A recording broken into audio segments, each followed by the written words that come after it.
დაავადებათა კონტროლის და საზოგადოებრივი ჯანდაცვის ეროვნული ცენტრი თამბაქოს მოხმარებაზე კონტროლის დაწესებას მოითხოვს. შესაბამისი პროექტი უკვე შემუშავებულია, რომლის მიხედვითაც თამბაქოს მოხმარება მკაცრად იზღუდება. იკრძალება მთლიანად საჯარო დაწესებულებებში, რა თქმა უნდა, არ არის ლაპარაკი სკოლებზე. იკრძალება თამბაქოს გაყიდვა 100 მეტრის რადიუსში სკოლებთან და ბაგაბაღებთან და აღზრდელობით დაწესებულებებთან. მკაცრდება ვთქვათ და იკრძალება აწევა, რა თქმა უნდა, ტრანსპორტში, მათ შორის ტაქსებში, რომელიც აქამდე არ იყო. წარდგენილია წინადადებები ყველაზე უფრო მნიშვნელოვან ღონისძიებებზე, რომელიც გულისხმობს თამბაქოს პროდუქტის გაძვირებას, აქციზის ზრდის თანდათანობითი ხაზი მინდა გაუსვა, თანდათანობითი ზრდის საფუძველზე. ამირან გამყრელიძის თქმით, მსგავსი შეზღუდვები ყველაზე ეფექტური ღონისძიებაა იმისათვის, რომ თამბაქოსადმი განსაკუთრებით ახალგაზრდების ხელმისაწვდომობა შემცირდეს, რასაც საერთაშორისო გამოცდილებაც აჩვენებს. გამყრელიძის განმარტებით, თამბაქოს მოხმარებაზე შეზღუდვები კიდევ უფრო უნდა გამკაცრდეს კაფეებსა და რესტორნებში. ჩვენ ვითხოვთ, რომ აქამდე დაშვებული იყო, რომ ვთქვათ, გარკვეული ისინი უნდა ყოფილიყო ფართი გამოყოფილი რესტორანში ან კაფეში, რომელიც იქნებოდა არამწეველისთვის და მწეველისთვის.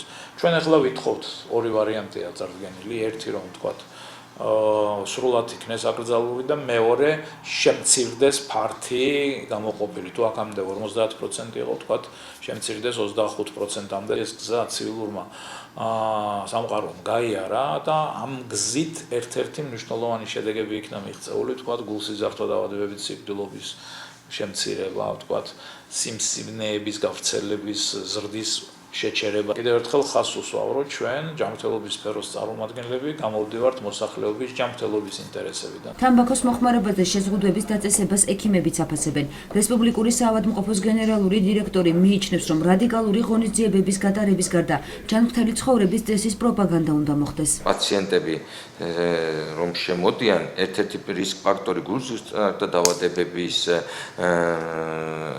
არის ეს. ძალიან კარგი თუ ქმედით ღონისძიებები გადადრდება, რაც უფრო გამკაცრდება მოსახლეობა უნდა გაგებით მოიგიდოს ამ საკითხს, იმიტომ რომ ეს ზრუნვა არის მათ ჯანმრთელობაზე, არა მარტო მათ ჯანმრთელობაზე, არამედ იმ ხალხზე, ვინც მათ ირგვლივ არის. დაავადებათა კონტროლის და საზოგადოებრივი ჯანდაცვის ეროვნული ცენტრის ინფორმაციით, სიკვდილიანობისა და მრავალი დაავადების განვითარების ერთ-ერთი მნიშვნელოვანი რისკ ფაქტორი სწორედ თამბაქოს მოხმარებაა.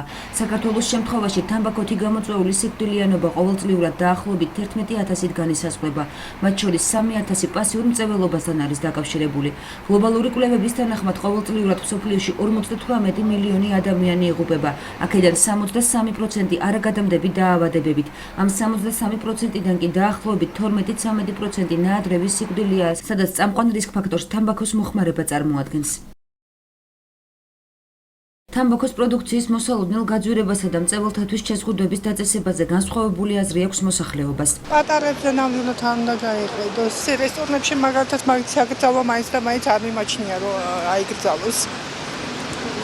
დაშვებული უნდა იყოს. ჯობია რომ შემცირდეს და ჯობია რომ აიკრძალოს სულ ყველგან სიგარეტის გაყიდვა. საჯარო დაწესებულებებში უნდა იყოს სპეციალური ოთახი გამოყოფილი, სადაც ყველა თანამშრომელი შეიძლება თავისუფლად მოწიოს, მაგრამ ეს საჯაროდ ყველა ოთახში და ყველა სამუშაო კაბინეტში ჩემი აზრით არ შეიძლება. და მაღაზიებში და მარკეტებში არასრულ ტურნებზე უნდა აიკრძალოს, რა თქმა უნდა. თუ ძალიან უნდა მოწევად რაღაცა, რა თქმა უნდა, ცალკე უნდა იყოს გამოყოფილი. არა საზოგადოებაში, ვისაც არ მოსწონს და არც შემოვლებს ეს თამბაქოს, იმიტომ რომ ძალიან ის მოქმედებს მაინც სხვანაირად. რესტორანი ყველა კერძო არის, თვითონ უნდა გადაწყვიტოს, ეხლა რომ სახელმწიფო ჩაერიოს ვიღაცა რაღაცა უკრას, მე მგონი არ არის მართებული. საერთოდ უნდა აიკრძალოს, იმიტომ რომ ჯანმრთელობის არის მავნებელი. თამბაქოს მოხმარებაზე შეზღუდვების დაწესებასთან დაკავშირებით აქტიურად საუბარი მას შემდეგ დაიწყო, რაც დაახლოებით 2 თვის წინ პრემიერ-მინისტრმა თამბაქოს და ალკოჰოლის მოხმარებაზე კონტროლის გამკაცრებაზე განაცხადა. დავეხმარებით მაქსიმალურად ძეველებს სხვადასხვა მეთოდებით რომ მათ უარი თქვან და მოვდროულად გამკაცრდება კონტროლი ადგილებში, ისეთ ადგილებში, სადაც სიგარეტის მოწევა იქნება აკრძალული, გაიზრდება ალბათ ესეთი ადგილების რაოდენობა და მისი კონტროლიც. სიკვდილის გამომწვევი მიზეზებიდან, 10 ძირითადი მიზეზებიდან 7-ში მონაწილეობს სიგარეტი. საქართველოს თითქმის პირველ ადგილზეა იმ ქვეყნებს შორის, ძალიან მაღალ რეიტინგშია იმ ქვეყნებს შორის, რომლის მოსახლეობას იღუპება მაღალი არტერიული წნევის შედეგად. დაავადებათა კონტროლის და საზოგადოებრივი ჯანდაცვის ეროვნული ცენტრის ინფორმაციით, ქვეყანაში თამბაქოს საწინააღმდეგო ღონისძიებების გამკაცრება დროული არის, გამოც სამთავრობო კომისია შეიქმნა, რომელსაც პირადად პრემიერ-მინისტრი ხელმძღვანელობს. კომისიაში 10 მინისტრი შედის, დაავადებათა კონტროლის ცენტრი კი კომისიის სამდივნოა. გამყრელიძის განცხადებით, ჯანდაცვის მინისტრის ხელმძღვანელობით შექმნილია სამუშაო ჯგუფი, რომელშიც საერთაშორისო და არასამთავრობო სექტორის წარმომადგენლები შედიან. სამდივნოს მიერ შემუშავებული პაკეტი მათ უკვე 2 სხდომაზე განიხილეს. პროექტის საბოლოოდ საქართველოს პარლამენტმა უნდა დაამტკიცოს.